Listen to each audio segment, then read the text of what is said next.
Hello, everyone, and welcome to another Awakening from the Meaning Crisis Discord Q&A. My name is Brett, Pleasure of Doubt, and here today with Layman Pascal, back again. Thanks, Layman, for being here. Always a pleasure. So we've got a smaller crowd in this summer day, so we thought we'd treat it maybe a little more like a conversation. So you guys don't have to queue up your questions right now. You can just sort of jump in whenever you'd like. So Layman, you had a Voices with Vervaeke recently, which was really interesting, which I think we should start off by talking about. But I'd like to near the end save some time for talking about potential shamanistic inspired rituals and serious play that we could participate in on this forum. We talked a little bit about that last time, so we'll leave some time for that at the end. But let's start talking about your Voices with Vervaeke conversation. I'll put a link to that conversation in the show notes. I mean, just a few terms just to nail down. So you talk about transmodernism. I think we've talked about these terms a bit before, but just to get everybody on the same page. Oh, I think we lost Layman. Oh, there you are. Are you there, Layman? Can you see me? Yeah, no, we can't see you yet. Yeah, you click on the video. There you go. Okay. All right. Just got this crash warning, and you all vanished. Yeah, no problem. So what is, I guess, what does transmodernism mean? And I guess maybe start off briefly on what modernism means, and then what you mean by transmodernism. Yeah, transmodernism, which is a way of saying metamodernism with a different phrasing, because you don't want to be bound into any particular phraseology. It's a way of saying something that modernism has, but postmodern has, and pre-modern has. We're trying to look at ways that enfold some of the basic structural insights and virtues of modernity, but also goes past it. But maybe doesn't go past it in the same way that naive or reactionary forms of post-modernity go at it. All right, so what we want to do is embrace modernity as much as we can, but also embrace the postmodern critique. So we're in the integral phraseology sense. We're transcending but including. We're trying to be more than modernity, but not simply a reaction or critique of modernity, even though that's an essential piece of it. So by modernity, I would mean essentially a cultural operating system that's analogous to the formal operational cognitive operating system of individuals that may have flickered to life traditionally in the past. We maybe saw a bit of it in ancient Athens. We maybe saw a bit of it at the height of the Mayan Empire, but mostly we saw it come online very strongly in Europe in the 16 and 1700s. When they were able to anchor it with certain kinds of technological innovations that locked it in place, like the printing press and the lens. Right? So a guy like Jean Gebser would associate it with a fixed perspective, an attempt to lock the world down from a particular angle to make a linear progress understanding of history. What I think modernity is fundamentally is a kind of logic of enfolded oppositions. So that what we see in modernity is the invention of the right and the left, the invention of the prosecutor and the defender, the invention of the XY axis on the Cartesian grid. Things that might traditionally have been seen as opposites are locked into the same institutional structure. That makes modernity very powerful, but it also makes it very hard to dislodge. And so the places where modernity has had success, terrific, and partly that's because it has this opponent processing element to it. But the places where modernity can't see the problems it's causing, it's very hard to get it out of the way because it's extremely metastable. But we have to somehow enfold it and go beyond it simultaneously, which means we have to really take seriously all the postmodern critiques in their healthiest, most authentic form, without throwing away any of the things we like about modernity. We need truth and freedom of speech and reason and all that stuff. You have to have that in order to go beyond that. Right? If you don't have that, you're pre-modern.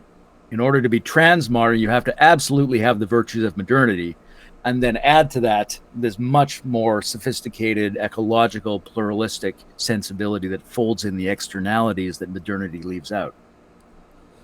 So postmodernism, has a pretty bad rap these days with a lot of people. Uh, I haven't. I've started to look into it. I tend to think there's probably a lot more to it than probably people think. But it sounds like you're saying take the best parts of modernity and postmodernism and merge them together and try to get rid of the stuff you don't like about each of those. Well, absolutely. That's the meta modern or trans-modern or integral level or second tier. Uh, that's the hypothesis. And not just post-modernity and modernity, but pre-modernity and archaic as well. You're going to take the good parts and leave the bad parts. You're going to try to affirm the gifts and leave out their self-sabotaging mechanisms. So what would be some of the, I guess, pros of postmodernism that you think we should keep, and the cons that you think we should maybe leave by the wayside? It's a tricky one because it's actually really new. Traditionalism had a long run. Modernity's had a few centuries. Post-modernity is really quite new, and I think a lot of the reason it gets a bad rap is because the examples of it that people have are very primitive, simple, and come from particular directions. Right? It's not enough to look at Foucault and Derrida, for example, and think that postmodernity is a form of intellectual structural critique within academia. You also have to associate it with revolutions of the 1960s. You have to associate it with the birth of environmentalism and ecology. You have to think about how those types of complex pattern processing apply in a wide variety of areas to get a sense of what it could be. And maybe we've only seen its beginning. So one argument is that metamodernity and transmodernity are actually just an attempt to have postmodernity grow up a little bit. But I think there's the gifts of postmodernity, right? The things that we are probably too hard on is pluralism, ecology, contextual awareness, the importance and the ability to shift perspectives and contexts, to revalue, to invert perspectives. All the stuff Nietzsche was talking about, all the stuff the systems theorists were talking about, organic sensibility, the moral ability to realize that you've been hypersensitive to your own type and not emotionally available to other marginalized types within your own culture. All that kind of critique is absolutely valid and something we have to move forward with. Where it goes wrong is where it starts to act like it's a nation of its own, where it becomes obsessed with its own rhetoric, where it becomes pseudo-fascist in a lot of its attacks on modernity and rationalism and the functioning of modern institutions. Although it's dubious as to whether that's really examples of postmodernity or not. Because one of the common critiques you might make is, right, like who are the people Jordan Peterson is talking about? Are they actual postmodernists, or are they pre-modernists using postmodern symbolic tools? Right, so there's an issue of who's a real postmodernist, and a lot of people who get attacked as postmodernists are the straw man version, or pre-modernists or modernists in postmodern drag, so to speak. And from what I understand, a lot of the people. Sorry, I'll give you a chance in a sec, Manuel. That a lot of the people, when people like Jordan Peterson are critiquing, are really the critical theorists rather than the postmodernists. But the so-called grievance studies that James Lindsay and Peter Boghossian talk about that have faced some methodological issues, in their. Sure, there's real problems there, and there's real problems with a certain temperament and a certain ideology trying to infect and undermine the operations of modern academic and political institutions. But at the same time, there's a huge amount of hyperbolic exaggeration of what that threat is. And it's very often simplistic attacks on critical theory and simplistic understandings of Marxism are used to dismiss an entire realm of complexity that a lot of people are tuned into, and which probably has a huge role to play in correcting the errors and limitations of the modern civilization, which we don't want to discredit, but it's certainly not enough to solve the problems that it's facing. And Maddie, I'll let you go in a sec, but just for those who have joined us, just because we don't have as many people here as normal, we're going to treat this as a bit more of a conversation where we're just sort of jumping in. So rather than queuing up questions like we usually do, we're having a group conversation. So go ahead, Manuel. So I sense some resistance of external labeling of groups. So I'd like you to give a definition that we can use instead. Definition of which? Well, the modernist and the postmodernist, right? Like if you say like there's modernists that are in the clothes of a postmodernist or whatever, like so what is the metric that we're using to distinguish there? Yeah, I come from an integral theory background, so my natural assumption would be that there's a set of metrics we'd have to use, some of which apply subjectively, some apply intersubjectively, some apply systemically. I would tend to say that the fundamental thing about modernity, in a way, is double checking. Right, double checking in the external means you do a test to verify your hypothesis. Double checking internally means you see whether your logic justifies itself in a second order move. I think, therefore I am, right? I have one thought and it's confirmed by another thought. I don't just make assertions, whereas the pre-modern form tends to make assertions based in either immediate impulse or in some kind of symbolic loyalty commitment to the group. So modernity corrects that with double checking in a number of different ways. And I would say that what postmodernity does is begin the work of enfolding externalities into the systems that are created by that process of double checking. Sorry, before Manuel gets back, Layman, you've frozen on my screen, so on the stream. Could you just turn your video off and on, just to see if it gets it back? All right. Okay. How's that? Great. Okay. So I'm wondering if you're familiar with Peugeot's critique of including the boundaries. I know it a bit. How would you summarize it? Well, I think he implies that it's a fool's errand, because you keep making new externalities, so it's a waste of time. I don't think it's a waste of time. I think there's a certain reductio ad absurdum that you get to at a certain point. But I think the sense that it kind of could go forever is only a way of saying that that's the boundary of another particular world space. Right? Like modernity has a world space, and it has this amazing capacity to keep itself in place no matter what form it takes. Right? It's like the logic of capital is able to use almost anything, even a tax on capital, in order to keep itself in place.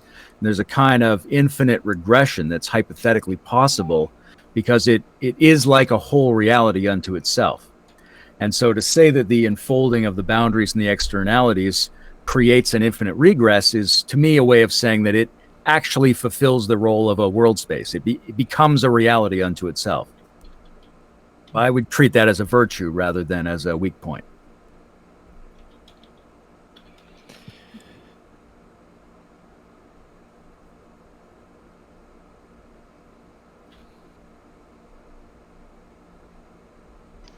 So, yeah, maybe I'm looking at a different level of analysis than you are. So, I agree, right, that we don't want to exclude, right, but include is different than not excluding, if that makes sense. Yeah. There's a limit to what's functionally possible to include. But there's also a huge transitional space in terms of, like, for a long time, not excluding and including look very similar. There's a place at which they diverge, right? And that might be a place where you would argue that a more than postmodern system has to come into play, right? Where a metamodern or transmodern or second tier level has to seal that breach. But I think postmodernity has a lot of work to do in folding things in that are very simplistic, right? Not infinitely sophisticated and abstract, but just very simple stuff like, groups who are being overtly left out of our attempt to run a democratic capitalist system. I think postmodernity is its window of application is actually narrow. And if we go too far with it, we end up with just an argument for why there should be a layer beyond that as well. I'm not sure that speaks to your question or not.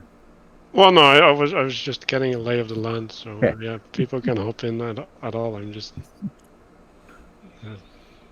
drawing a picture. So I'm with you on bringing modernism and postmodernism and together. One of the challenges we have these days is getting these sides to talk to one another, and to talk to one another productively. My idea is that you really just need to find those individuals who are able to have these conversations and have these demonstrable conversations, these proof of concept conversations that can show that people on these two sides can have productive conversations. But what do you think needs to be done to get these sides talking to one another? Well, you definitely need to find the people who have those sides reasonably balanced in themselves, get them into a conversation with each other and see what kind of cultural ethos emerges out of that. But you also have to think about what kinds of social systems would be analogous to that, and also how those people can hold greater sway in the civilization. Because you can imagine a situation in which a huge number of people who are capable of balancing postmodern and modern and archaic virtues in themselves get together and they all agree and they all share information and they have little subcultures and information networks of their own, but they end up exerting absolutely no influence on the general economic or political situation in which they live. So there has to be a change in the systems we use that is at an analogous level of complexity to the individuals that you're discussing. We also have to have some kind of attitude where people like that feel like it's okay for themselves and their type, so to speak, to actually try to take power. And that's often something to which they feel emotional resistance. And if I understood the gist of your conversation with John, we would do well for each side to not see the other as the enemy, but as opponent processing.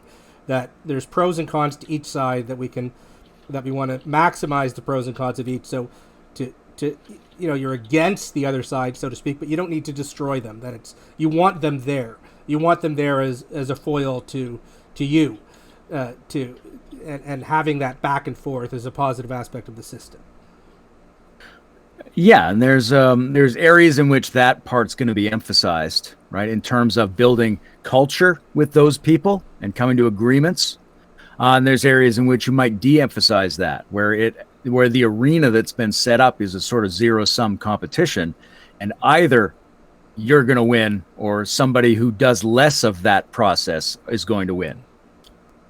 It's sort of contextually dependent which approach you use, but ultimately, within ourselves and within our communities, we have to be ready to fold in the values and the skill sets of each of these different blocks. Then that requires us to know what those values and skill sets actually are, which might be different from what's conventionally asserted about those blocks. Does liberal modernity actually value free speech, or does it value saying that it values free speech and it actually values something else? And so there has to be, one of the things you get from postmodernity is that you have to bring a critical awareness to the speech acts and the way that communities produce their realities at each of these levels. You can't just take any of them at face value, especially pre-modern levels, because in a sense, those are pre-rational levels. And so people who we think of as conservatives and traditionalists have this tendency to say things that boggle the mind of people who are looking for consistency in statements. And they have, in a way, no interest in consistency of statements because they're anchored in a pre-rational, pre-modern, pre-double checking mode of existence. So we have to be prepared for that in dealing with them. Is nobody's actually saying what their actual values are when they say what their values are. So yes, we have to treat them as opponent processing, but So what do we do with that? If no one's saying what they mean and everyone's posturing and everyone's talking past one another, how do we move forward? Well, there's a couple of things you can do. One is if you just treat everyone as a complex individual who's apart from their value claims, you can get to know them as people. Another thing is that you can perform an analysis on these systems, if you're willing to think of them as, epistemic cultural operating systems or something analogous to that. And you can say, what is it doing? Right. And this is one of the things a lot of postmodern critical thinkers have tried to do about modernity, but not done about themselves, is try to say, what is that system doing? What is capital up to? What is liberalism doing? What is modernity doing? Where does it repeat itself no matter what it claims? Because if you could see how it routinely operates, you could then sort of reverse engineer its values, and then you could speak to those values regardless of what those people are saying, so to speak. Right? It's like if you were dealing with a guy in the mob, and he actually wants you to pay him, but he's making a bunch of general statements about how nice your shop is, and it would be a shame if something happened to it. He's not actually concerned about the well-being of your shop. He's concerned about you tithing money to him. And if you understood what his actual value was, you might be able to have a more workable relationship. Whereas if you took him at face value for his statements, you might be completely in the dark about what those transactional interactions are. So, but then you get into the problem of mind reading, which has its own perils, and where you're projecting, motives onto the other. And okay, with the mobster, yes, the guy has, he's saying something nice, but definitely has ill motives. But it's a little more complicated with the political things, where each side sees the other as being the one with ill intentions, and their side being the one on the side of the just and the good, whether it's left, right, modern, postmodern, conservative, liberal, the sides tend to see each other as the ones who are in bad faith, and well, I think that's only a minimal amplification of the way people normally are, which is that we all tend to think that we're reasonable and in the right, and we all don't exactly know what other people are saying, and we're all sort of trying to do mind reading all the time anyway, and only partly considering what they're saying. At the level of professional politics, it becomes a professionalized sort of team sports situation. But I think if you understand it at the personal level, you can apply it reasonably well at the political level. And then there's also this additional factor in terms of political analysis, which is how much partisanship is there really? To what degree are these policies and these parties actually reflective of what these people are doing, and how much of that is just what they collectively project onto the voter and the media? It might be that they are much more clear about the other operations they're performing and much more aware of how each other are performing those operations than either group is willing to communicate to the general public. So that's one of the things, if you want to say, yes, it would be great if we could get together and compromise and share our values and steel man each other's arguments and arrive at some better political culture. Absolutely, we need to work on that. But at the same time, there's a lot of people strategically who will say, that's only part of politics. There's a game going on here, and the game conceals what people are actually about. And we have to keep that in play as well. I think we're swaying off from the things I talked to John about. Yeah. It's good stuff. Well, yeah, no, it's good stuff, and I can bring it back. I've got some things to bring it back, but does anyone else? Sorry for those joining us. We're treating this more like just a general conversation, since we have less people than we normally do, although it's starting to fill up. So, does anyone want to jump in? Well, yeah, I got an extension of this line of reasoning, and that's like, how do we frame problems correctly and get agreements on the frame? Yeah, and that's a huge difficulty, and it has at least two significant subdivisions. One is, how do we get the feeling of agreement, the sense that we understand each other and are talking about the same thing? And on the other end, how do we get an actionable bit of data out of the both of us that could be objectively used in a process? Right, so that one looks more like good conversation and the other one looks more like a sophisticated electoral dynamic or something like that, right? Because we might be able to, without in any way understanding or agreeing with each other, put the information that we both have together somehow, right? If we used ranked choice or averaged our results and put them all on a gradient of 1 to 100. And, there might be different ways of eliciting information from both of us and objectively combining it into some kind of result that doesn't require us to have any shared understanding.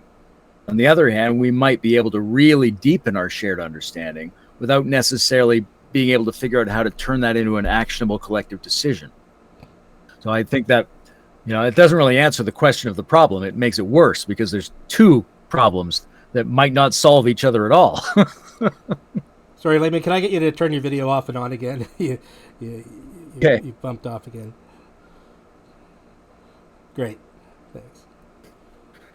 Yeah, let me know if it's too much. I could just leave it off if it's overloading. No, it just pops off every once in a while. I'll let you know if it goes off.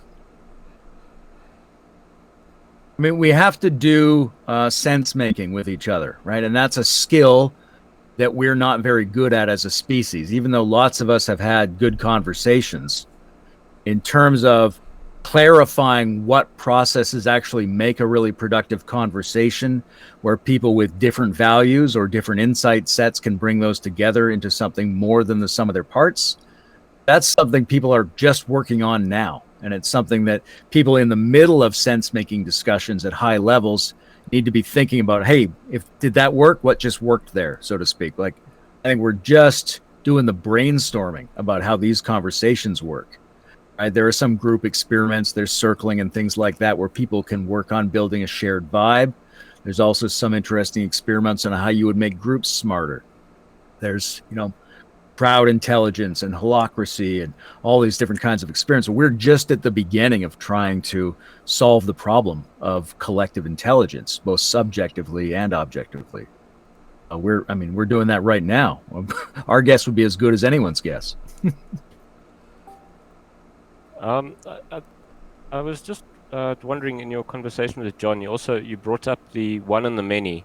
And what you're talking about now, it reminds me very much of what you were saying to John about the one and the many. And I was wondering how you see the idea of the concept of the one and the many in terms of collective or group cognition.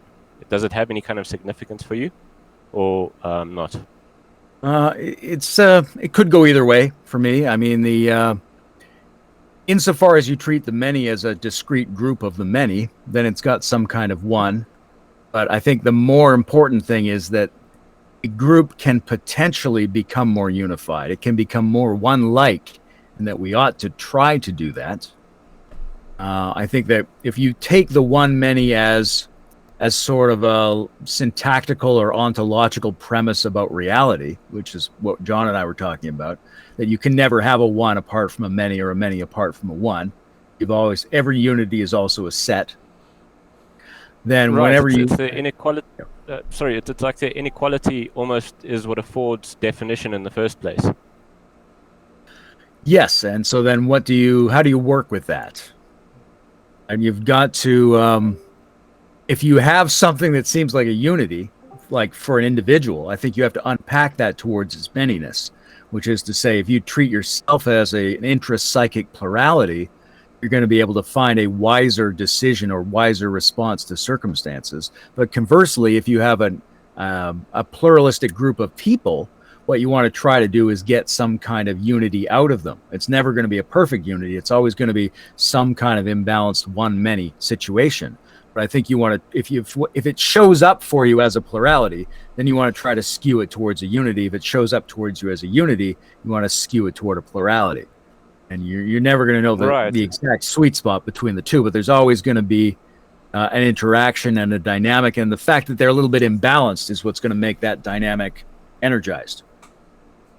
Right, and you're always looking for the kind of the harmony between them. Yeah, exactly. If you only see one or the other, then you've probably gone off the road. Yeah, I like that very much.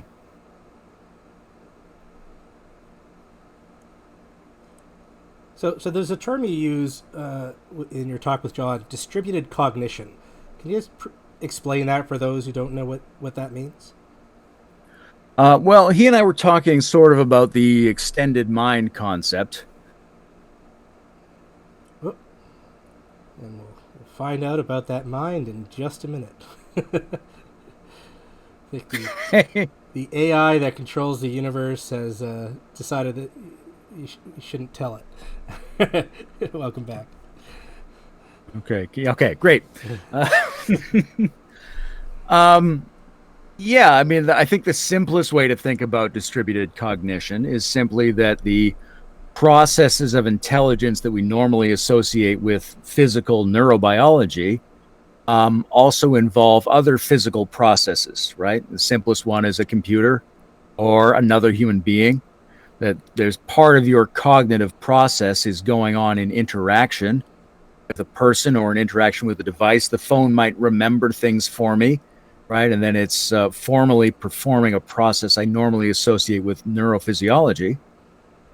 There's no special reason why I would limit my cognition just to my skull or just to my body when my cognitive processes operate with objects, with environments, with other people at all times.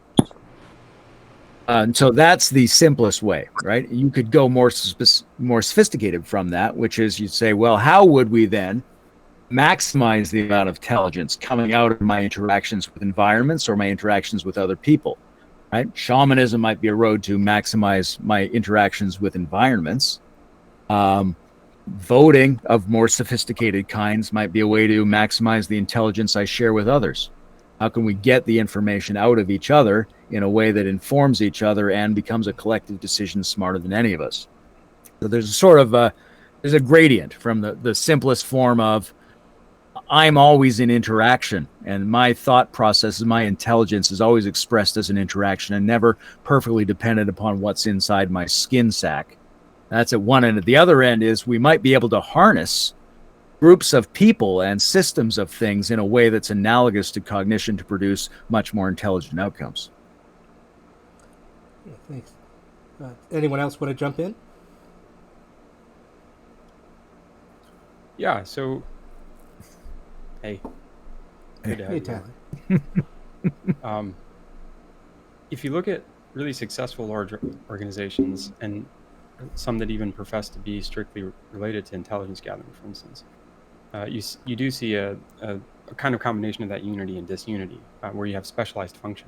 And of course, this carries over analogically into the human body, right? We have specialized function. And in terms of information gathering, we actually have conciliatory senses, right? That they use this overlapping mechanism for the multiple determinants of something.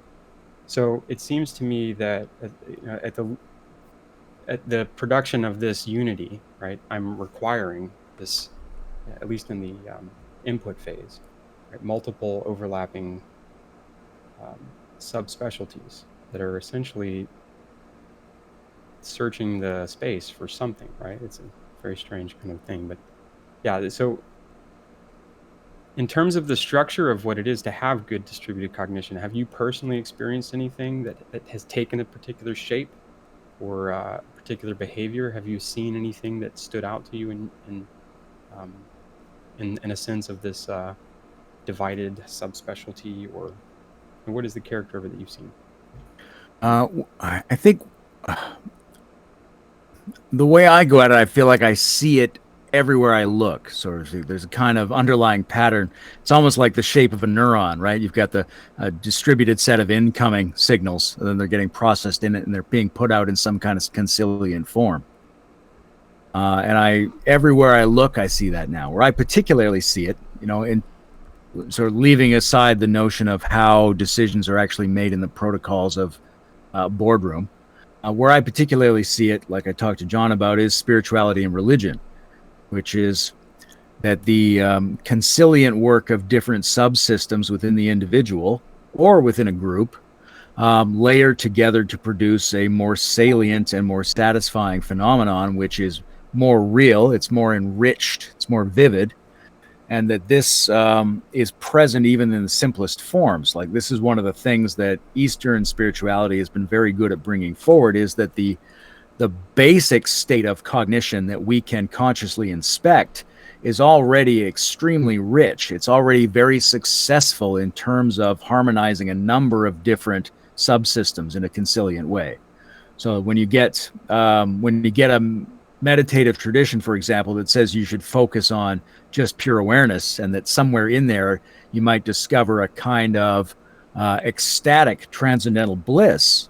That makes a lot of sense if this process is absolutely succeeding, even at the most basic levels of cognition of which we are aware. There's a victorious element, the basic cognition, and that we can replicate that effect by intentionally trying to bring together sophisticated subsystems. And right, that anybody who's working on tracing their thoughts and tracing their breathing, or anybody who's trying to bring their focus and their movements or their thinking and their emotions together, or their dance-like interactions with other people, these all strike me as being places where there's a lot of experiential success in terms of bringing together those systems.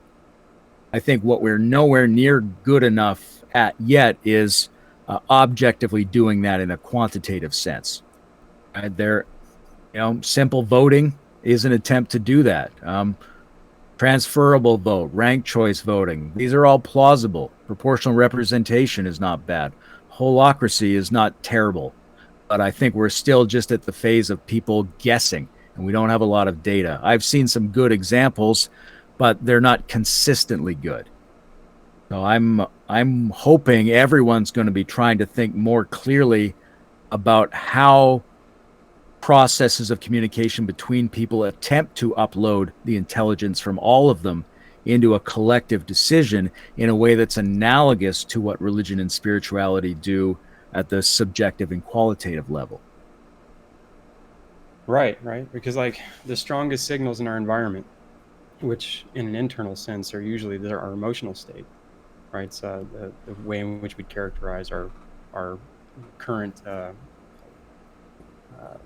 receptivity and action in the world, right? It's something like a conjoined emotional state. And I think that like you are seeing this coordinated signal structure in the way that humans are interfacing, right? And it's always occurring. I think that's true in the same way that you can see that like when ants bump into each other and they're interacting with each other's pheromone trails, and this distributed cognition is always taking place, right? So in that regard, in the same way that from an evolutionary perspective, the organistic structure within the human body produces this simultaneous conjoining of multiple senses, it seems like if you go up another layer at the sociological and the historical layer, what we've developed are different sense-making organisms at the cultural layer that can act, if conjoined, as a more conciliatory method of what is true and what is good.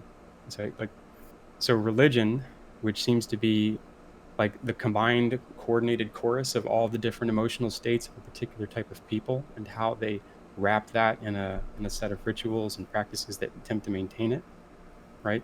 That coordinated with all these other major religions, the one that seemed to be persisting for, whatever local reason, like it seems to me like that coordinated set of senses will provide the most conciliatory notion of our adaptive capacity in this space. And that we need a meta language that coordinates that set of senses, right? And that's, I think we have to do now what religion has successfully done historically, and I think a meta language is something like the modern version of the theological infrastructure that helps that to occur. Yeah. Sorry, Layman, can I just ask you to communicate. put your video off and on again? Sorry, you're frozen again. Thanks. Yeah, so it's interesting because the language doesn't consist solely of this kind of semantic, syntactic negotiation. It's also the emotional layer negotiation. Right? It's also the ability to adequately recompose someone else's belief structure without like destroying it or attacking it, and then really allowing that translational process to occur so that you're extracting the value from the diversity of that experience. And that seems like almost impossibly difficult for most people. It's so hard.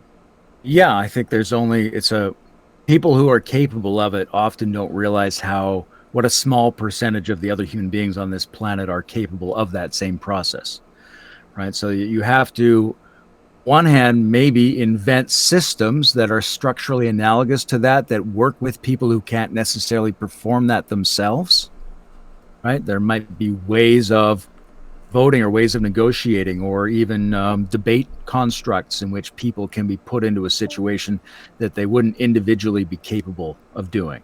But on the other hand, we have to encourage the kind of people who are capable of doing this, because we need a lot more of them. And they need to collectively figure out what their special skills are, what their virtues are, and how to get better at this task. I think we do find them. I don't know if there's ever been more of them in history than there are right now, so we're in a reasonably good position. But we have to radically encourage each other in this skill set, and to keep trying to do this skill set, and keep trying to see if what we've been able to accomplish in ourselves so far is able to enfold and meaningfully communicate to people who seem like they're completely off the map as far as we're concerned, psychologically and emotionally. Well said. How do we let their perspectives into our hearts, not just into our cognition?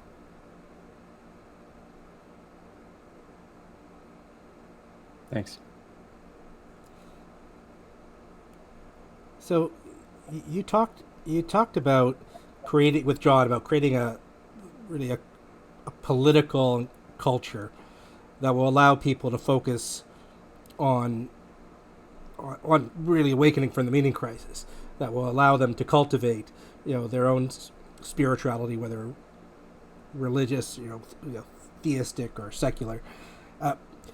But do you see wisdom cultivation as sort of the priority for everyone, or is most people in society don't seem to care about that, and is that a problem?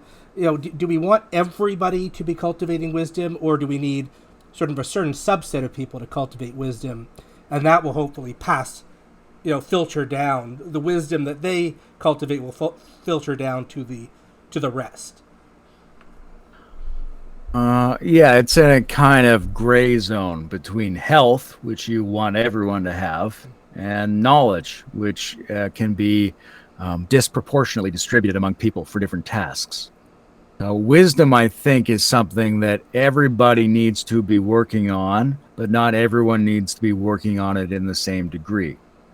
Right? If you look back at classical civilizations, you very often find, say, the Himalayan cultures of the Buddhists. There's a kind of listening to and tithing to the special wisdom agents who are cultivating the wisdom culture, right? And you interact with them, and you frame what you're doing in regards to them, and you help support them materially and politically. But you don't spend all your time working on that. You're going to go back and milk the goats. But at the same time, you want to milk those goats in a practical, intelligent way that doesn't disrupt the rest of your life, that is satisfying to you and doesn't wreck your relationships and makes your life feel better next year than it was last year.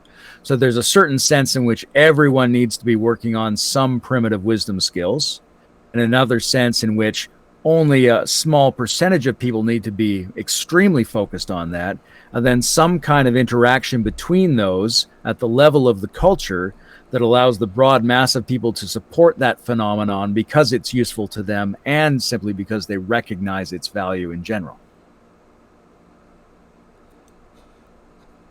And how do you think it seems like today we're very far from that, and this is part of the project that we're working with too, is how to sort of spread this message of, hey, this is something we should be focusing on as well.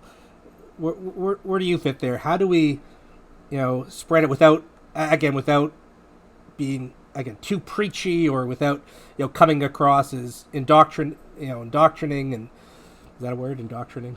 Indoctrining. It's close to a word.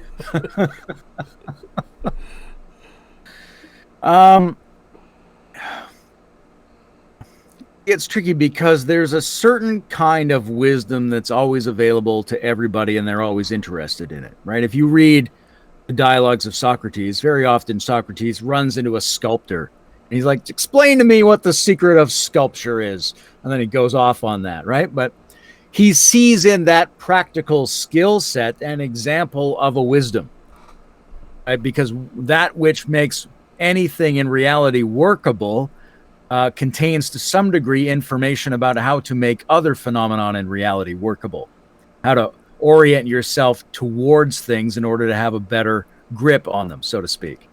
Right? So people are making use of wisdom all the time.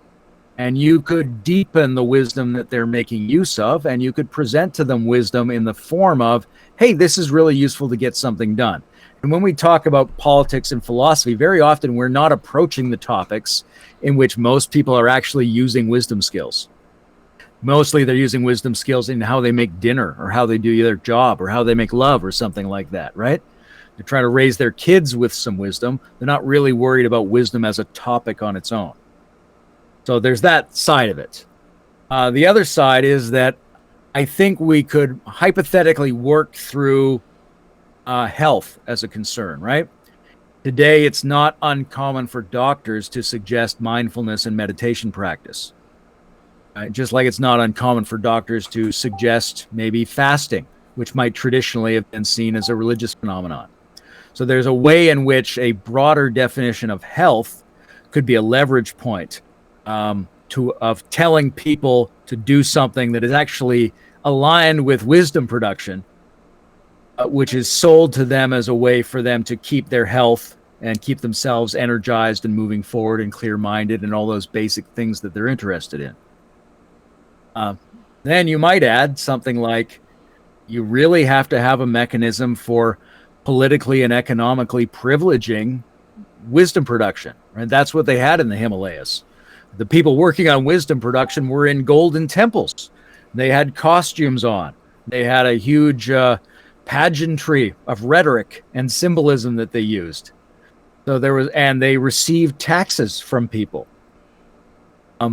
The Transcendental Meditation Group, for all of its flaws, had done an interesting thing, which is you could easily figure out a mantra for your own use. But they're saying, hey, give us several $100s and we'll give you a mantra and a little ritual that goes with that.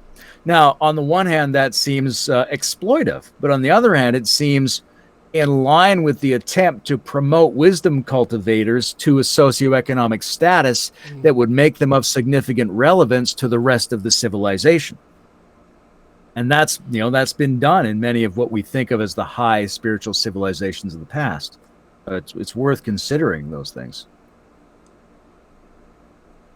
So I've got some things to pick up on there, but I just wanted to open it up if there's other people who want to jump in.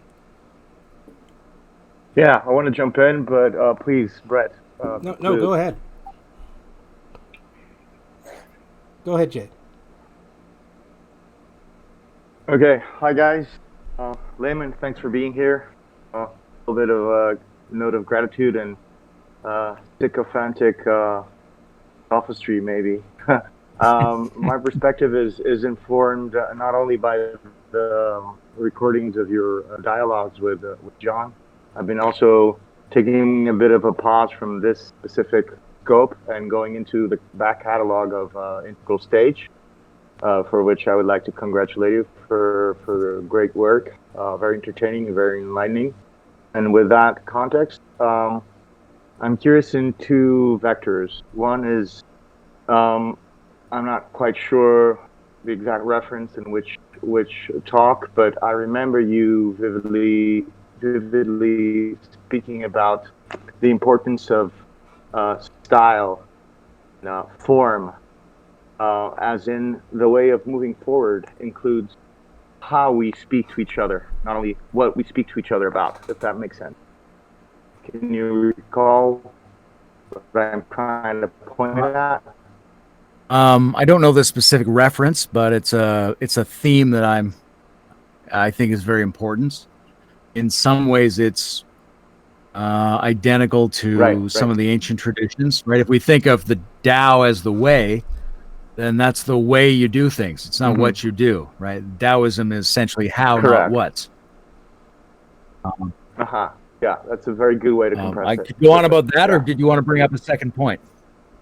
Yeah, that's the first vector. I would just throw them out there and go with whatever resonates most. The second one, So the second one is what's been in the foreground for you that's not being addressed in this and other communities you've been involved with that's alive for you, that maybe just hasn't found the space to be explored yet.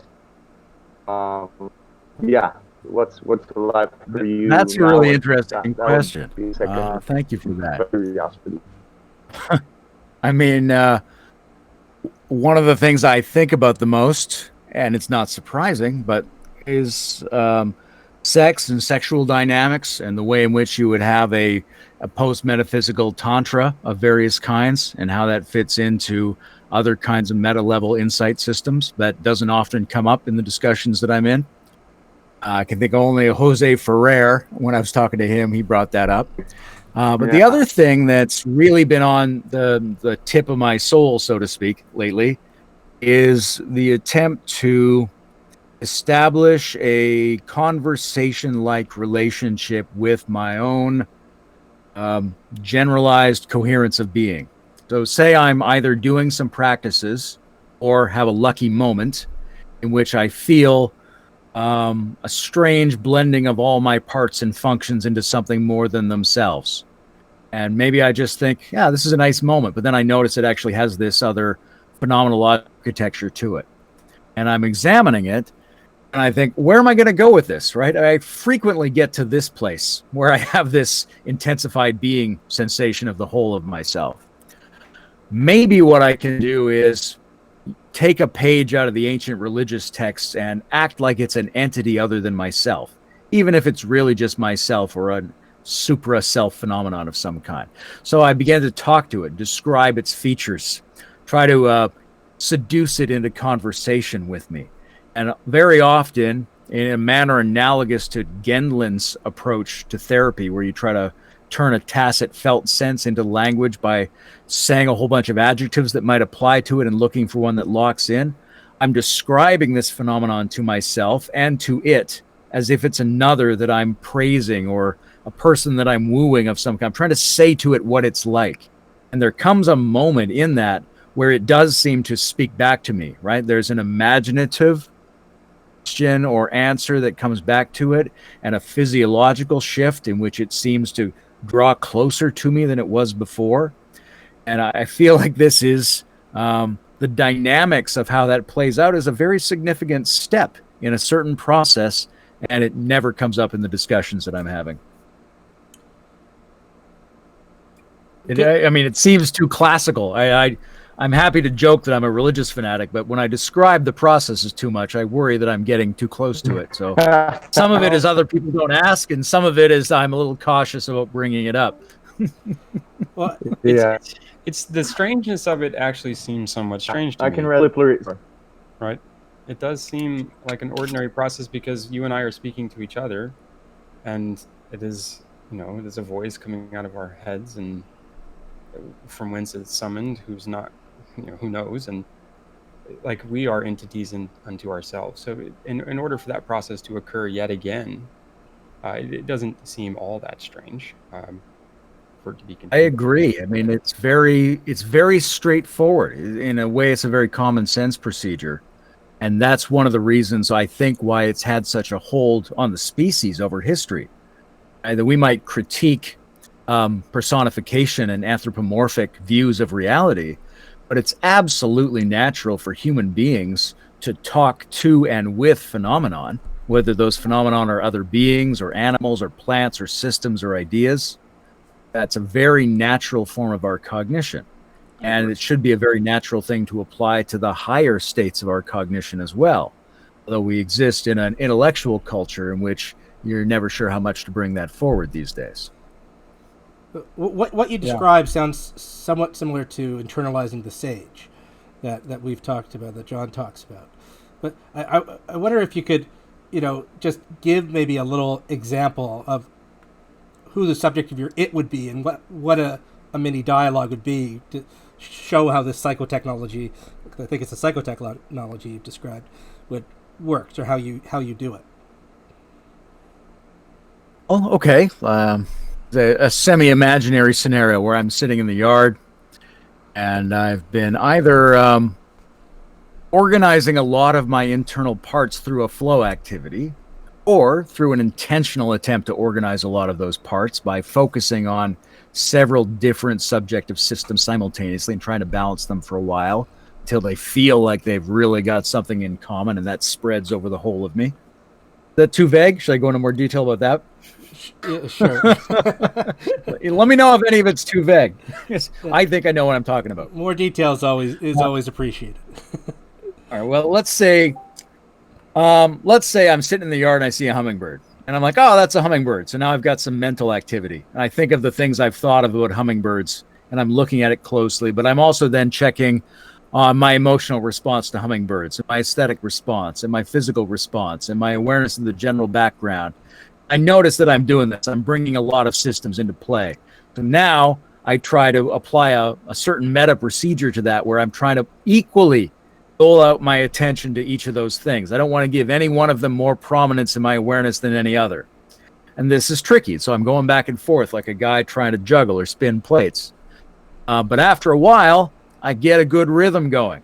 And so now I'm beholding this hummingbird, and what I feel are a whole bunch of parts of myself online about the hummingbird. So it's as if they have a unity, even though they're a multiplicity.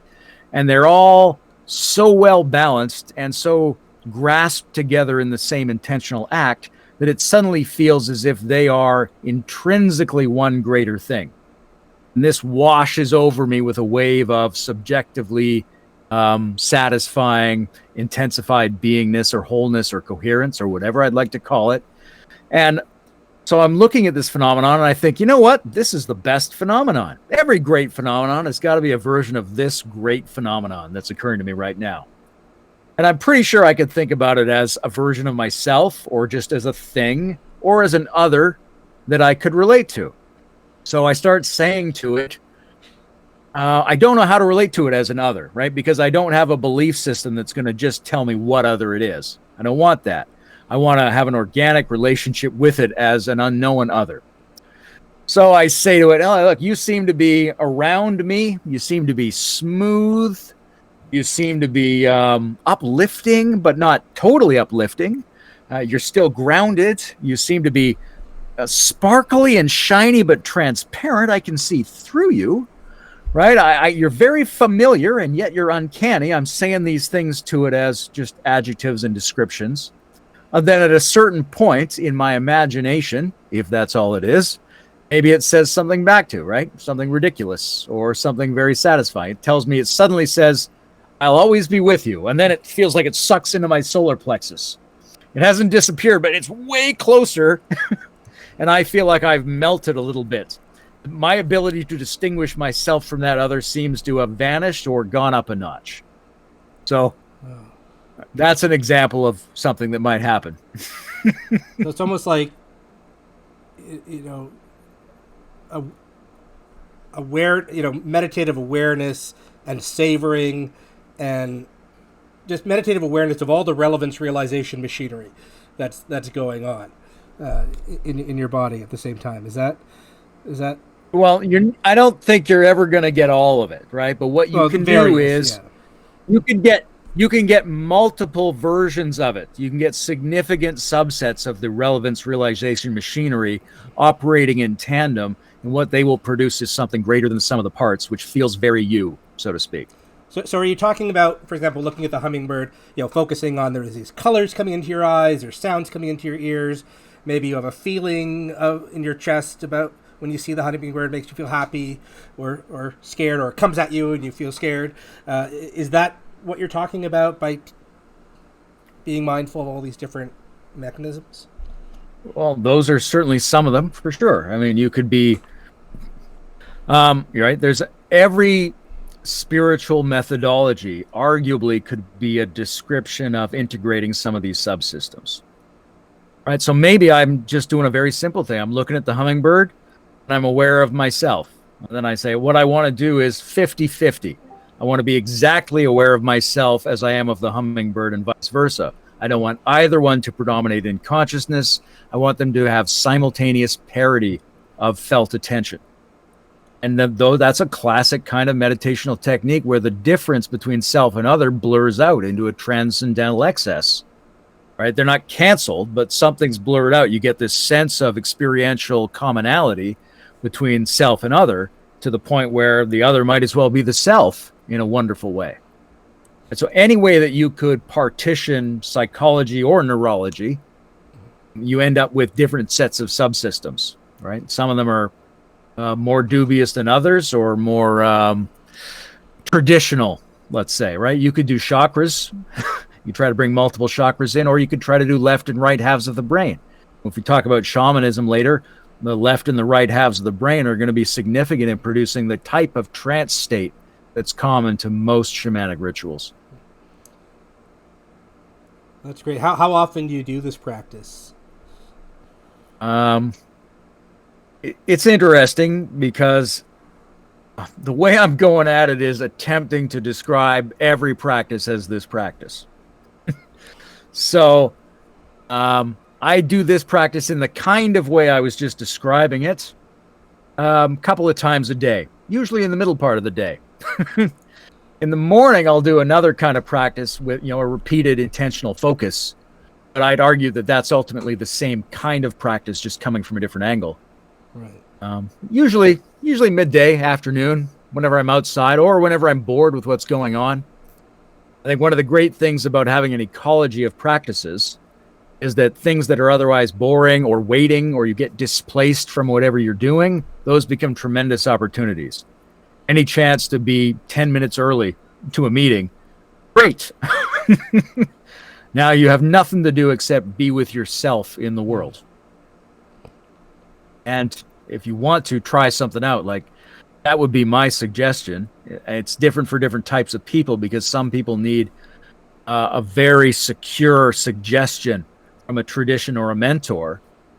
But my personal sense is invent a new one every time, because what you don't want to just know how a procedure works. You want to know how to create the procedures that work. What's the underlying computational dynamics of every effective spiritual methodology? Andre, did you have that comment? Did you have a comment you wanted to bring up? It was simply a comment, wasn't a question. But yeah, what I heard being said was very similar to the work of Martin Buber. Transferring the I thou to the I it to induce in transcendental state temporarily. So swapping the self to be the other. That was pretty much my comment. Yeah, I think Buber has his finger on a big chunk of what this phenomenon is. And that although we don't want to just limit it to the second person mode of interaction, because this could occur between two its, let's say. Nonetheless, the I thou mode of second person interaction really presences a fundamental dynamic that's common to all of these integration procedures. I think Buber was aware of a number of methods of getting to that dialogical balance point at which the transcendence starts to feel like it bleeds through. Yeah, I totally agree with that. It's like this, there's the state of the world, and I have all these senses that tell me what it is, right? What is in existence, so to speak. And then there's me. And what I am is like a negotiation between my inner desires and all that coordinated effort to make an alteration in the world. Sometimes it's just motion, sometimes it's consumption. It's always this inwards and outwards sharing of some intentional space, right? So if I'm able to stop and appreciate this swapping of that which is and that which could be, right? If I sit and realize what I am, that thing that's in the middle between those two things that is constantly like attempting to make some alteration in the space, then that's that is where the true majesty of being alive exists, right? And that seems to be lost in the presence of like an extraordinarily strong signal, right? Like hypernormal stimulus, and you pick it on the internet, and the way that things are structured these days. So yeah, it has so much to do with quieting and balancing the various ways in which the world are, and then the proper ways in which my being interacts with that, right? And can and should. But yeah, but that's a great point. because the two hemispherical divisions seem to be somewhat convergent and divergent in their overall modes of expression. And the I-it is, that is convergent. It is this thing. And the thou understanding is something like the mystery of what could be in another person, right? That which isn't you, that which is possibly different and eternally different, let's say. So, well, and if you look at the work at Buber as well, his work just preceded when the phenomenological launch of existential phenomenology started to boom out just after the work of Husserl. And so all this phenomenological experience is what we're using with the I, thou, and the I, it to sort of quieten our senses and engage in things like sense making and diving into deeper meditation. And it even goes into things like vipassana meditation when you really analyze it. But yeah, I'm curious as to what other thoughts there are other than mine to say on this. Well, I think as long as we're thinking in terms of integrating or establishing a transcendence invoking collaboration between different aspects of ourselves or between ourselves and different aspects of reality, then we're talking about relationship at some degree, a particular mode of relationship that allows those things to relate to each other more intensely and more openly without canceling their difference, but in a way that collaborates into something that exceeds their difference. Right? And that can be the I, thou, it can be the left and right. Yesterday I do a Wim Hof breathing, usually daily. And one of those things you get from any kind of breathing exercise is a sense of a stimulation inside. You're not sure if you want to call it prana or you just think it's some kind of electrical stimulation initiated in your nervous system by oxidation. But nonetheless, you have the sense of an internal buzzing if you're somatically sensitive. And then you can also try to imagine that, if you think of the yogi absorbing prana with the breath, what he's doing is kind of projecting that internal stimulation onto his internally generated map of the external environment. So he's got a sense of the outside and a sense of the inside that in a way he's generating neurologically and psychologically. And right now he's confining some of his sensations to just one half of that. But he could also try to allow those sensations to go into the other half so that the stimulation in his body of breathing is also present similarly in the general environment from which it seems like the pranic charge is entering him. And then that becomes much more difficult to make a very firm distinction between inside and outside. This is a very tangential and specific example, but the point is, it's an operation to allow a harmonization of attention to inside and outside, just like you might do to left and right, just like you might do to self-other, just like you might do to old and new sections of the brain, to conscious or unconscious, even to emotion and physiology or emotion and thinking. All of these things can be done the same. And we have a lot of imaginative, creative opportunities to perform odd moves that might have been believed by ancient adepts. We don't necessarily have to believe them, but we have the same imaginative liberty to try to perform exotic and interesting balances between different zones of our attention. And we have the same opportunity that they did, whatever we believe. We have the same opportunity to encounter overwhelming and self-transforming transcendental effects from succeeding in those balances. Right. Just want to jump in real quick and take that model integration, going from level to level, and just riff on that for a bit and say something that landed with me when I was listening to some of the videos. My Sorry, Jay. Can you just turn off your video, Jay? 1 second, Jay. You're choppy. Yeah. You can just go ahead, Jay. Hopefully that helped. All right. Mic check. 1, 2. Yeah, you're great. Is that better? Yeah, much better. Was it too row body? No, you're okay now. Oh, good. Okay, so I was trying to recall the name of the co-founder of Integral Stage. He was involved with JFKU, Layman. Yeah, Bruce Alderman. Correct. So I wanted to extend my greetings back to him. One of the things I heard you guys discuss was Integral Stage as a way to I don't know the exact word, but maybe experiment with a different format other than written forums. I remember you discussing that it's inherent issues, and if I recall correctly, one of his hopes or intentions was that Integral Stage could promote dialogue between the integral community, let's call it, and other communities.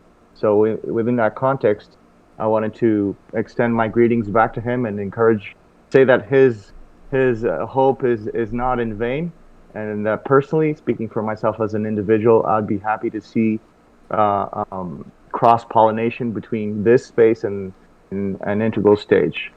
Yeah, that's it. And the second one, what's the state of the art in your exploration of exo relations? Sean S., Bjorn Hargens, and all of you guys had a pretty exciting conversation on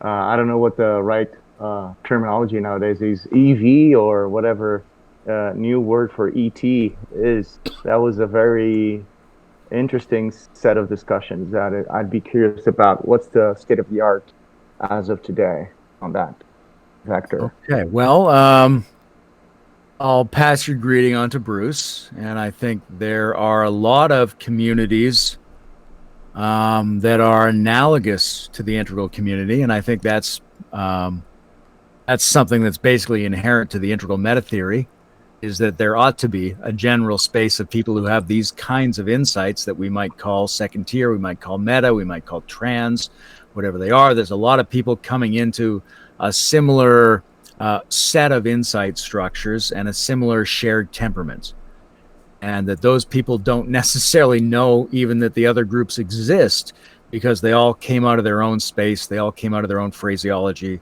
And so there's Correct. a really interesting big project to find out who these people actually are, not just as adherents of a particular system or as enthusiasts of a particular person, but as a general emergent community of human beings who share something very important. And I think the more they see of each other, Yes. and the more they get to assimilate their internal diversity, the more influence they can exert on the general culture, and the more they can clarify to themselves what they're actually up to. Now, the second part, what's my position on aliens at the moment? Okay. It's probably not too different than what you heard me summarize if you listen to that round table with Sean and those other guys. Yeah. I don't really have a position on the hardware alien situation, right? Government either has creatures and crafts or it doesn't. That's not really anything I can speak to.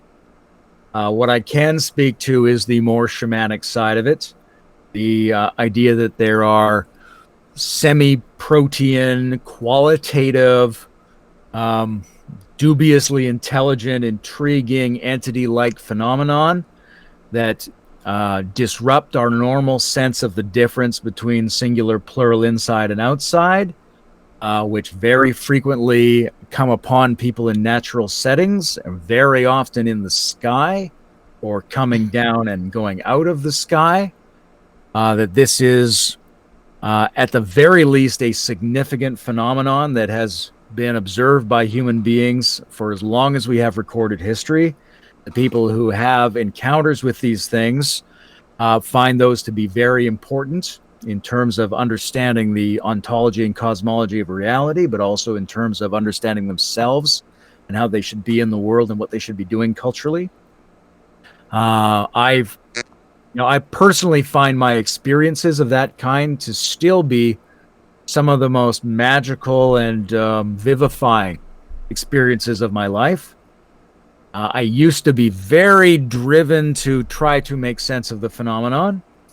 I'm a little bit more relaxed about it now. I do think that we are limited in the number of interpretations we have been applying to the phenomenon in order to analyze it. Right, that we were like angels, aliens, hoaxes, hallucinations. Those all seem to be really clumsy options. Yeah, right. So sometimes I will yeah. suggest alternative interpretations, which aren't necessarily what I believe, but they're just meant to say there's other ways of going about this. So you might have heard me talk about the pranic nanoswarm hypothesis. Yes, very right? very interesting one. Yeah. That's just a way of saying we should try to have new thoughts on what this class of phenomenon are, because obviously they disrupt our normal categories. Yeah, the bulge under the four quadrants. That was also a very nice approach. Thank you. Besides that, I was kind of wanting to inquire about the state of the art of the conversation itself. In other words, in a more maybe blunt way, has the conversation moved forward between you guys? Are there more episodes in the pipeline? What's the state of the art in that front, in more of the we space, so to speak? Is there an ongoing dialogue? Yeah, it is, but it's going slowly. I mean, that conversation is really just from a few months ago, or 6 months, or whatever it is. Sean's working on his institute. I'm going to talk to Stuart Davis in a couple of days and get into his take on his whole praying mantis thing. But what I think we've seen since that collective conversation is a bunch of sub-conversations between individuals on that topic. I don't think we have a new convergence on the other side of that discussion. I think that discussion is still arguably the state of the art. What we've done since then is unpack it and make it more complicated. I don't think we've been able to put that greater complication into a new package yet, though. I think there's probably other people that need to be in these conversations in order to get to the next step. All right, great. Thank you. That's about the sense I had. More of a, let's say, a fragmentation. There was a big round table, so to speak, and my sense is that it was a more one-on-one going on behind the scenes, and that eventually that could coalesce again into a round, into a circle, so to speak, if that makes sense. That would be my hope. Yeah, that's what I'm working on. So is there anyone who hasn't spoken yet who wants to get in?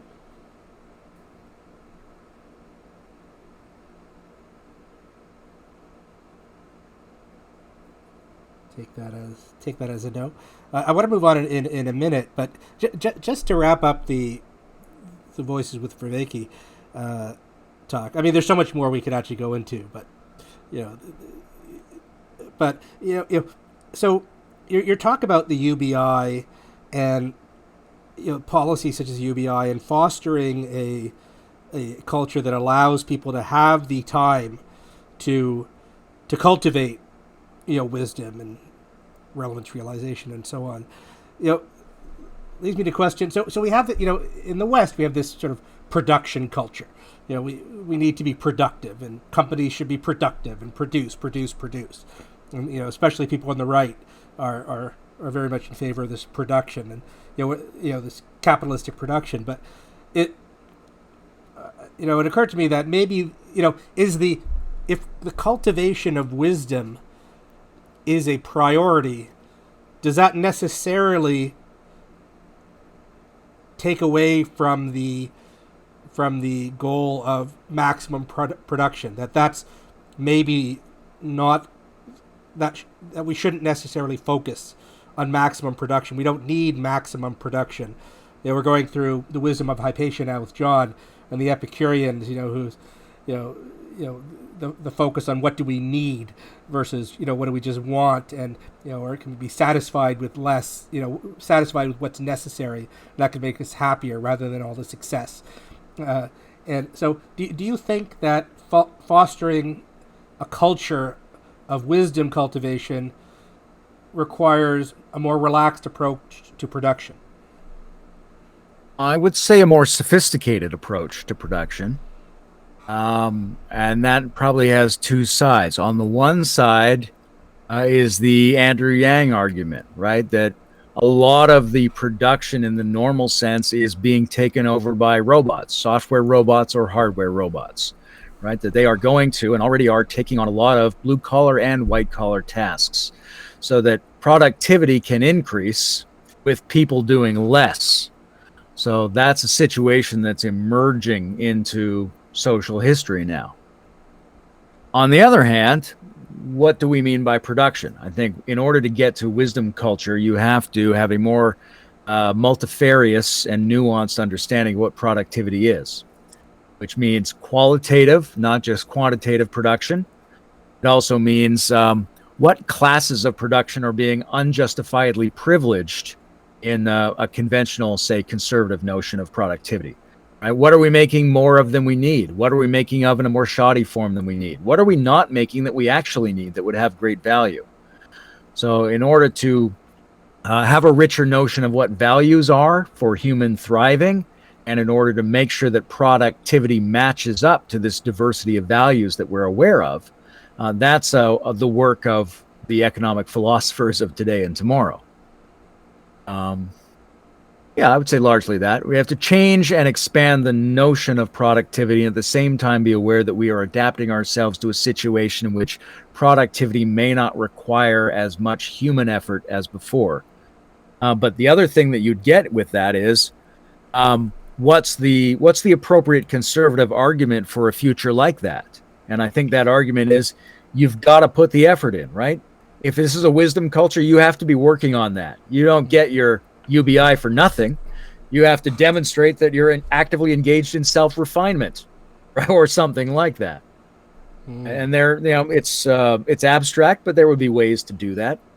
It reminds me so of that you say yes. You're not just getting something for nothing. You have to make a sacrifice. You have to make an effort. You have to make a commitment. You have to be productive as best you can, given your context, temperament, and circumstances. But then that justifies that other half of the moral argument. It reminds me of this Black Mirror episode where I guess they're at a sort of post, all the material needs are met. So people get paid by exercising on these bikes, and that's their currency. They have to keep themselves in shape, and so on. And so that's sure. Yeah, that's a narrow, minimal way of approaching that topic. Right, because you want more than physical health is already much more than just the aerobic exercise you get from bicycling. If you add in emotional health and interpersonal health, psychological health, all that kind of stuff, then you have potentially a very workable digital economic system. Yeah, that's really interesting. So I want to move on to the shamanistic ritual section, but does anyone else have any last words on the sort of meta-political discussion we've been having? Or our last question? Yeah, to quote Jordan Hall, shit is fucked up. Thanks, Jay. So we talked a little bit about this last time you were on, about potential shamanistic inspired rituals. So on this forum, we're sort of experimenting with sort of modern day rituals, that can help, the serious play that John talks about to help foster and cultivate the benefits that we've been talking about, such as wisdom, cultivation, relevance, realization, the different ways of knowing, and the shamans have been at this for a long time, and you're an expert on shamanism. We discussed a bit upstream, about talking about, so what could we realistically do here on the Discord as a group ritual, and what would be the components of such a ritual, and how could we imagine such a ritual? And the last time we talked, you had talked about more of an individualistic type of ritual of going out and looking at a tree and then sort of imagining you're the tree, and we started to maybe play around with how that could be done in a group process, but wondering on your thoughts on to how we could use shamanistic inspired rituals in the modern sense here on this Discord. Well, if you were setting up a situation like this where everybody was chatting and visually available to each other, and you've got your shamanic circle, but you need a collective thematic focus to begin with, right? The rituals don't tend to happen in a totally open-ended vacuum. Like maybe it's the tree, right? If it's individuals, maybe it's another person. Maybe you're trying to relate to the deer for the hunt, or maybe you're trying to relate to the powers of the sky, or maybe you're trying to relate to a sense of crisis facing the civilization or village that you're in. Maybe you're trying to relate to a kind of tool or a certain moment of the year, but you've all pre-agreed. It's easier in a village because there's only so many cultural artifacts that you're aware of to begin with. But you guys, for example, would have to have a theme, right? This is going to be an attempt to get in connection with what, right? We're going to try to feel out nonlinear computation. We're going to attempt to get in touch with mycelial organisms, or the logic of mycelial organisms, or the meta crisis, or whatever it is we're going to work on. So you have to pre-establish some kind of thematic context. I think individuals have to, do whatever they can to build up the sense that it's a special circumstance, right? You're going to enter the circle in a way. You're not just having a regular chat. You do something personally to make this a special thing. You have some objects with you that you've chosen, hopefully by semi-subconscious methodologies. Maybe you've undergone an ordeal. Maybe you do a cold shower beforehand. You do something to tell yourself that you're going to enter into a special process that isn't a normal process. That's all under the heading of general background context before you would even start. Personally, if it was me, I might, because the psychology of the mandala of elements is so pertinent to the shamanism around the world. So I might have next to my computer, I would have some fire and some dirt and a fan and some water, or whatever it is. Maybe I'd spit on my hands instead of water. It's often a kind of crass and transgressive element to the way that shamanic rituals are inculcated. But I would have something that either is personally significant to me or represents the dimensions of the experiential universe. Right, you're coming to the ritual armed with your own magical tools, so to speak. And then you would probably try to do the hypnotherapy thing, right? Whoever's, say it was you, Brett, and you were going to be the guide of the ritual. What you'd want to do in many respects is invoke the method of thinking of the right brain hemisphere, which is unspecified significance. And the left brain is, these are the things I know and how I can efficiently organize them. The right brain tends to be more oriented toward patterns that haven't emerged yet, toward possible meaning and possible significance.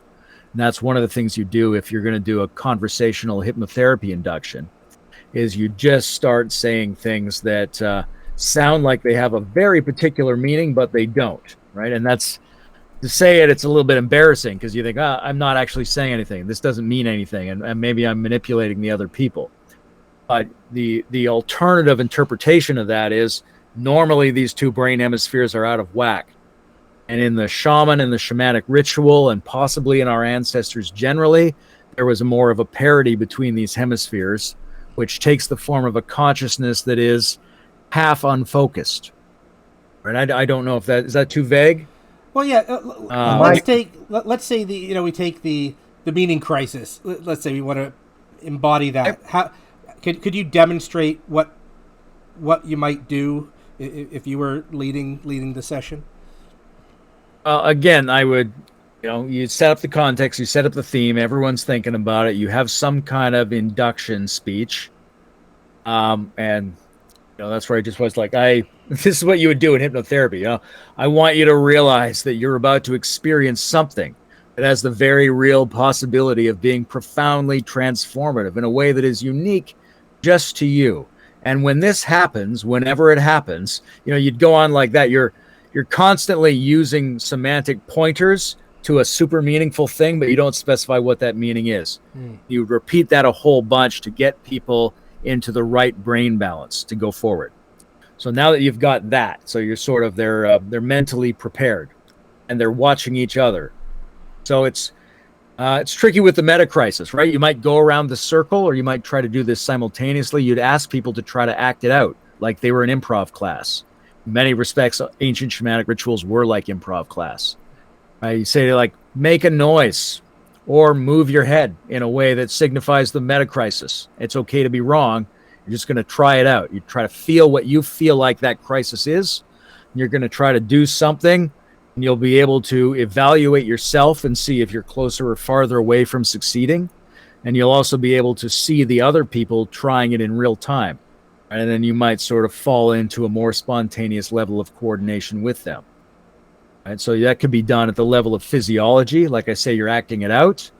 Common approach is to verbalize it somehow. Right? That people maybe just want to make a rhythm. Very common in shamanic rituals, right? You're just going to pound on something. You're going to try to find a frequency that goes with the mood that you're in and the topic you're considering. And you're also going to be inputting the feedback from everybody else and slowly sort of getting a synchronization or orchestration with those other beats. So what would the feedback from other people be to that? Yeah, absolutely. Like the participatory intersubjective element of the ritual is going to depend on you slowly coming into a synchronization between your internal prompts for improvisational action and everyone else's internal prompts. All right, the ritual gets a lot stronger the more people feel like they're on the same page, which means they have to have a close to real-time feedback loop of awareness of what the other people are doing, especially the more novel things the other people are doing. You want to see if somebody suddenly does something weird that might be inspired by the spirits, so to speak, right? It's coming from a place of novelty or complexity that's not being predicted by the front of the mind of the people in the circle. But now suddenly one of the guys falls out of the circle onto the ground and starts twitching. It's a very interesting thing, right? You all want to be coordinated around the immediacy of that event and be able to adjudicate to some degree how well it's fitting into the mood you're collectively working on establishing. But so are the other people like okay, let's say I'm embodying or trying to describe domicide, the sense of, I'm saying, okay, the sense of not having a home, the sense of, the lacking of a, the religious structure that, brought culture and society and family and, a sense of stability. So I'm saying all this stuff. What are the other people doing while I'm saying that? Are they talking to? Are they throwing things in? Are they making their own sounds? What are they doing? Well, I mean, you want it to be manageable to some degree. I think you'd start off with an introduction that would both present what you're talking about as domicide, maybe even have some images so that people can coordinate nonverbally. You're going to talk them a little bit into a trance state. But I think your best bet is to start by circling, right?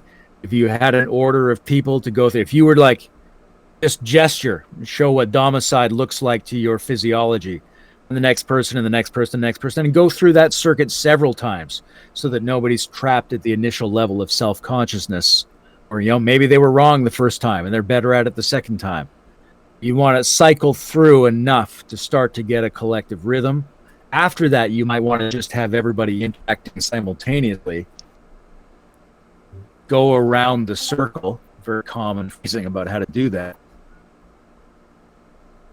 And then, you'd get to a place where there would be something like a group crescendo, and then you'd get to an internal place of possibly more quiet work at the end, where the individuals might try to internally perform something like a relationship or an embodying of that phenomenon.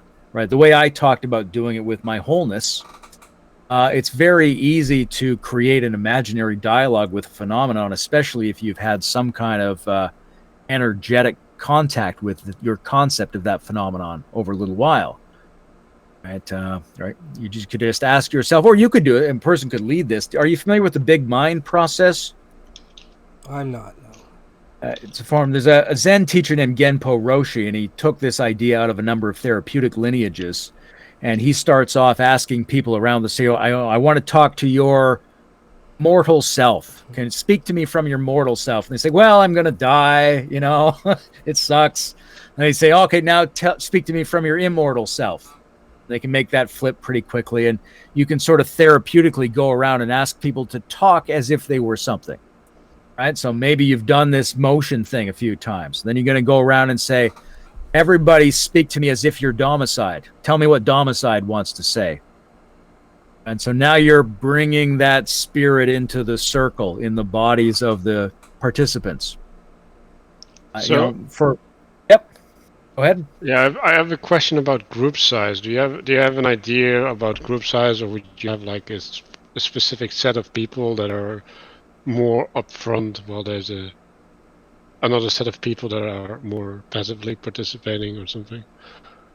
Yeah, I think you get different effects at different scales of group. Generally, I would say, here's what I think is ideal is between 6 and 18.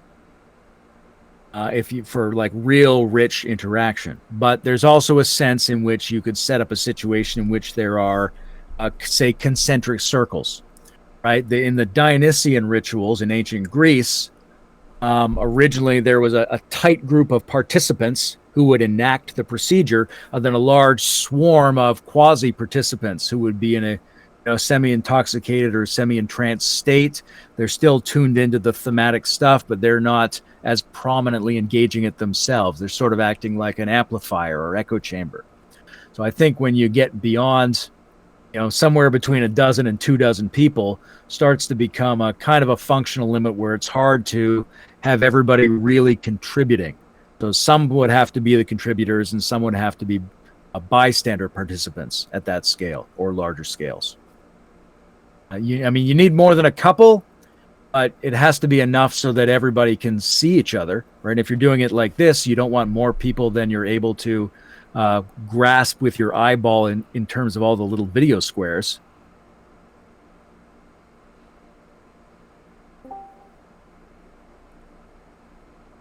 Does anyone have any questions?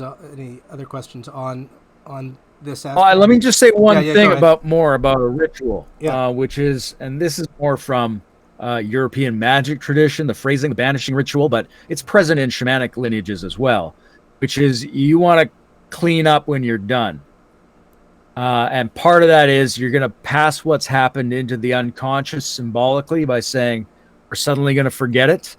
But we also don't want to be stuck in the trance or stuck in that mode. You want to return to the village after the ritual. So you break the circle or you distract yourself with something. You have a sudden whatever it is, but something has to clean your awareness at the end so that you're not, in a way, haunted by the phenomenon after the fact without knowing that that's occurring. It's a very standard part of ritual procedure. Like a palate cleanser. Yeah, palate cleanser. The severing of the umbilical cord as well. Absolutely. And moving on to a new phase. Will we start off with like a 5-minute meditation type thing? Is that part of your practice, or? Sure. I mean, if you were going to do this and it was going to be thematic, right? I mean, it wouldn't be too hard to say, give everybody a little bit of description about domicide as you're conceiving it, and have everybody do a meditation around that for 5 minutes. Get themselves ready. Now, you could do that as internal meditation, which is very, it's a little bit more Eastern in a way. The shamanic practices often have something analogous to meditation that's done with embodied performance. Right? That maybe I want to, like I was saying, if I had a little earth and a little water and a little fire, maybe I want to hum and touch one and touch the next one and touch the next one. Touch one, touch the next one, touch the next one. Get into a rhythmic, inactive, interactive state that is essentially like some forms of meditation. But the shamanic tendency is to do it with more rhythm and ritual and embodied activity and less with individual introspection, but I think they work equally well in most cases. Well, I was going to ask sort of on that theme. You talked about getting into a trance state. How say you have 10 people. How do you, and we're going in a circle, how do you engender that trance state as opposed to, say, just circling where we're just trying to be with each other? Well, I would argue that circling generally involves some degree of trance state. That the interesting thing about trance is that it's usually not as far from normal consciousness as we think. There's a sense in which modern people might imagine some tremendous disruption of modern consciousness, right? That the shaman's going to give you a jar full of LSD at a Led Zeppelin concert and blow your mind, but most of shamanic practices involve a little drumming and a hit of tobacco, right? It's very mild, most of those symbols and ceremonies. So And that's like the same thing when you do hypnotherapy work. People imagine that when you put them into the unconscious, they're going to be gone. But for all intents and purposes, they're still completely present. They can speak, they can function, they can access their memories. There's no need for them to not remember the phenomenon. So the trance state it's like a half an inch from regular consciousness. It's not on the other side of some enormous wall. So if you have rhythmic motion, if you have coherent, controlled focus, if you're trying to do something that requires your attention, you're essentially in a trance state at that time. Now, there's a particular form of classic trance state used in hypnotherapy and ritual, which I mentioned earlier, which is the one that comes from repeatedly drawing your attention to signifiers that have no particular significance. And that raises the right brain into more prominence with the left brain. But it puts you in a situation in which you are acutely ready to receive new patterns, which is hopefully what's going to happen during the ritual. Your imaginative or perceptual interaction with the group and with the concept is going to teach you something. The spirit of that thing is going to inform you somehow, and that can only be assisted by you being in a more impressionable state, which is ready to take a new form, a new pattern. I think if you were leading the thing, it's very useful to use those hypnotherapeutic techniques, which is just any ceremony does that, right? I show you the picture of the eagle. You don't know what it means. It just seems very significant. Now I'm going to do a little dance. Now I'm going to light a fire. I don't tell you what it means, but you focus and you don't know what it means. If you do focus without meaning multiple times in a row, you will essentially be in a receptive trance state. Seduction, right, Brett? Seduction. Yeah, seduction. To be seduced, to be drawn into, right? It's like when you were a child, let's say, for the first time, watching some pair of hips walk down the sidewalk and they're doing something. There's a ritual going on that you don't really know what's happening, but it's enchanting you. It's drawing you in. And that those signals in the world are, they're so powerful for a reason. The game of life only continues based on absolutely. You don't know what it signifies, but you know it signifies something. And in that state, you are open to a new set of significances that might enrich your understanding of the world you live in. Yeah. Okay, Tyler, you'd be great at leading one of these things. You have a poetic sort of lilt to your speech just in general, and in the midst of one of these things, I think it would be very powerful. Are you saying you're being seduced by me, Brett? Is that always? I love you too, buddy. Stare into his eyes. So Discord doesn't love drumming, but if we can get one person drumming or a soundtrack, we might be able to play a video of like shamanic drumming throughout the session. Would that be something you would just have on in the background? I definitely recommend soundtracks if you can. If you can get music that hits that theta wave induction beat, whatever it is, 4 to 7 hertz, whatever they would use normally to induce a theta wave brain state through binaural beats. Right? Some music, if you find it, and this is the distinction. Binaural beats are done through headphones. Isochronic beats are done without headphones. So what you probably want is a theta wave induction isochronic beat, which sometimes can be in the form of a song or sometimes can just be a background thumping. But there is also a real usefulness to doing it yourself because you are enacting it and you're being brought back to your physiology. And it doesn't have to be, thought of as drumming, which, to me, drumming sounds like something someone else does. But back in myself, yeah, I get that. That seems very straightforward. Yeah, the only problem. So just an embodied rhythm, embodied rhythm generation adds an additional element above and beyond the effect on your brain that comes from the specific rhythmic pattern. Yeah, we have a technical limitation that Discord doesn't like multiple rhythmic sounds. It filters them out, so we could probably have one person drumming, but we don't have to have our mics on, right? We can still pat ourselves. Yeah, absolutely.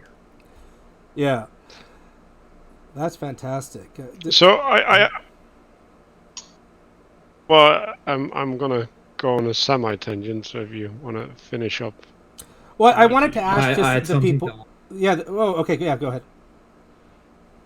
So on the topic of binaural beats, what's your opinion on the solfeggio frequencies?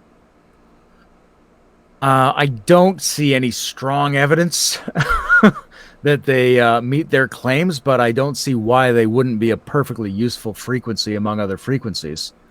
Right there, it seems like there's a plausible argument that the structure of the world and the structure of the brain and the structure of the electrical spheres in which we exist must exert some kind of constraint upon the possibility of workable frequencies that would affect us.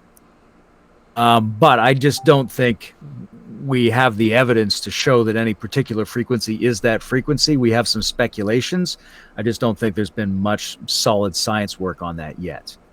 I'm open to it, but at the moment I think of it as just one of the many interesting beats that make me feel a certain way. Yeah, I've sort of used it in that way. I've used it for meditation, and I've used it because it sounds good, and it's worked for my Vipassana. But as far as I think you can like unlock a DNA frequency or whatever, I don't buy into it that far. No, Until that would be evidence is great at if it least. was the case, but there's no real proof of that.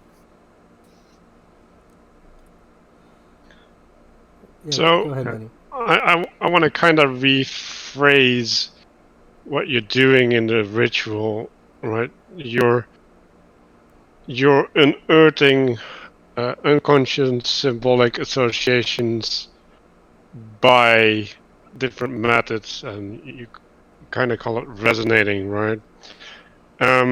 So what I'm interested in is having bigger symbolic structures, right? Where there's more integratedness between the symbols. Do you have any ideas how to cultivate those? I think I need to hear some examples of what you mean. Well, like the Bible, right? Like the Bible is having a lot of symbolic understanding, and they're putting it in a big cohesive narrative, right? So you could look at that, or like archetypes in fairy tales or whatever. Yeah. I think there's a lot of possibility in this kind of ritual to look at the mythic resonance of archetypal forms, right? If the Bible one step higher or lower than the Bible is sort of the wisdom book per se, or the wisdom code in a multidimensional sense, then that's something you might be able to elicit through focusing on it in the ritual, but also having people go into the proper mind states. And also trying to have them conceive it in resonant multiple spaces. And I think that's very similar. We'd say the Bible is the book, which is what it means. And so you might have a dream where there's just the book. You're not sure what it contains, but it contains the holy wisdom of some kind. That's not too different than people who were going to have a ritual around Raven, right? Because there's this Raven and there's a lot of different ravens, but what we're talking about in the ritual is taking our experience of ravens and taking it up to the next level where Raven seems to echo into the infinite possibilities of interpretation and act like a patterning form, an archetype that moves orthogonal to normal information patterns. I think anything could be taken to the level of mythic resonance if it was handled correctly in the ritual. Right, this dagger becomes the dagger, and in a way it becomes the implement. Generically, eternally, the implement. Things become their generic form. So I think your philosophy is like let it self-generate, right? Like you kick the bucket and then like let it reorganize in the way that it's supposed to be. Yeah, absolutely. And there are other ways to go at it, right? There's a lot of ritual traditions where you enact the code of a given ritual. But I'm very suspicious of those. I think they tend to ossify, and I think people tend to find them unsatisfying over time. And I think one of the real virtues of the shamanic approach from the conceptual dawn of history is that they were the inventors of rituals. And when you're inventing a ritual, It's improvisational. You're allowing its ritual components to come forward. You want to sanctify and make mythically resonant whatever circumstance this is, and not prejudge it from some other circumstance.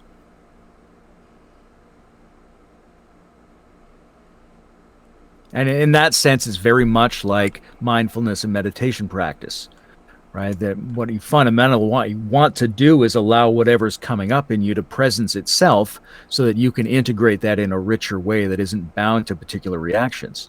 But you don't necessarily want to pre-assert what's going to come up. You want to allow it to arise and then move beyond it. So I want to presence the emotional state that I most often feel when engaging in these kinds of practices. And it is a deep love for either just the process itself or the individual and individuals engaging in it. And that sense of love is a very complicated, orchestrated, coordinated wholeness, right? It's not just this romantic sense that we usually discuss it in, but it is nonetheless something that I very much equate with that word and with that deep feeling. And so I jest a bit with the whole seduction thing, but the ability to summon all of this extra energy, right? The kind of union procreative libido sense, all of this courtship, right? Rituals are courtship in some sense. They are the enactment of these extra motions and behaviors in the world that produce a particular situation that is fruitful and right for life. And so there is, I think, both this extra procreative capacity, but also seeing this occur not just in the masculine and the feminine, but in the masculine and the masculine, the feminine and the feminine, right? That these things combine in interesting ways to produce orchestrated tones and behaviors in the world that are important. And what we are really supposed to be doing is learning how to be conversant in this way of sharing that inner feeling of love, because that's when you find the extemporaneous, right? That's when you find that whatever is present for the current moment. And I'm not sorry, I just want to tie this to the political thing from before. Maybe, I don't know if you're aware of Brett Weinstein's Unity 2020. There's really something interesting going on there that I think should be considered, because from my perspective, any good tribe is led by a chief and a shaman, and that it's the two polar components of the top and the head moving forward in a single direction, giving guidance, and then a kind of whole understanding of the entire semantic scene. And those two things, when rightly composed next to each other, when standing side by side, are like the masculine and the feminine engagement in the world. And it seems right to me that we structure leadership, in a sense, around that notion too, which is the constant interexchange between these seductive components of drawing forth that which is whole and fruitful and giving of life. So I wonder if you had any comments on that. Yeah, we could have a whole interesting discussion about the Eros-like elements of it. But I think politically, we absolutely have to come together as human beings. And one of the things, in a very simplistic way, when voters look for the guy they want to have a beer with, right, or someone who exhibits some kind of human warmth, very often they're doing a crude form of trying to select for people who look like they're capable of seduction and mutual emotional resonance with strangers. Right? Often we elect people like that, regardless of their moral or intellectual qualities. And I think there's a very, I don't know if you're familiar with the Heart Math Institute. They have a very concrete material version of interpersonal neurocardial coherence. What they do is they map your brain scan and the electrical activity of your chest, and they find that the emotions of gratitude, appreciation, and love are the ones in which the frequency tends to go at the same rate in your skull and your chest.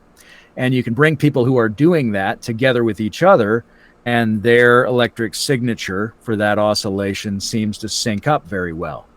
So they're experiencing an intellectual resonance with their emotional center, which is entering into coherence with other people at just a very straightforward physical electrical level. which goes along with the subjective experience of positive emotional exchanges and mutuality, such as love. So I think we could approach it in a very simple way that your doctor could recommend that you should do something like that. Or we could approach it in a very philosophical or very spiritual fashion. But I think we absolutely need that in our personal lives and in the cultural intersubjective dimension of our politics. Because a person who can't do that, right? We might say a person who lacks empathy, in a very simple sense, can't be relied upon to make decisions for or with other human beings. That doesn't solve the problem of, collective intelligence organizational protocols. But that is a huge problem on its own, is that you need people who are capable of hearing the perspective of the other and connecting with them at a heart level and an energetic level as human beings. Otherwise, you're not going to have coordination in your ritual or in your politics.